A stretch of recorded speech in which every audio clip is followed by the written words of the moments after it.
สุขสบายดีประธานผู้ที่กำลังให้เกียรติตามชมรายการเปิงบันเฮากำคืนนี้ทางรายการก็จะได้นำเอาสารคดีวิถีชีวิตการดำรงชีวิตของประชาชนลาวประเภานำมาเสนอต่อประธานจะให้ประธานได้ไปติดตามชมพร้อมๆกันขอเชิญ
ความอุดมสมบูรณ์ของธรรมชาติเป็นสิ่งที่ปรารถนาของมวลมนุษย์ทั้งหลายที่เกิดมาอยู่ในโลกนี้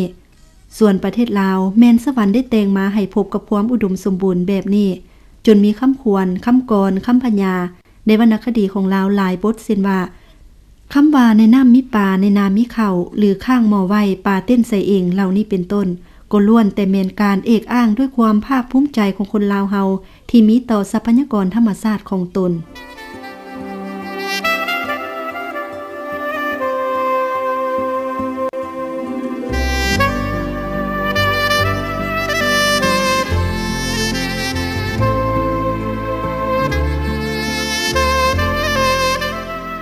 แต่ในเทื่อนี้ทีมงานสารคดีของพวกเขาจะขอเว้าถึงความหลากหลายในทุ่งนาของประเทศเฮา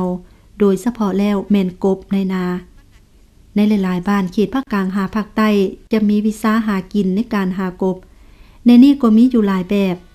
แต่ในเทื่อนี้แม่นจะเน้นใส่การหากบด้วยการใส่เบ็ดกบ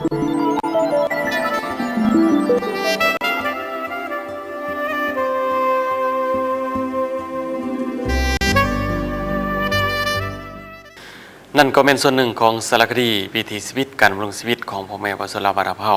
นำมาเสนอต่อประธานจากนี้ไปพวกเขาพักกันจักน้อยหนึ่งหลังจากนั้นจะให้ประธานได้ที่ตามชมสารคดีเรื่องนี้ต่อก็เสร็จ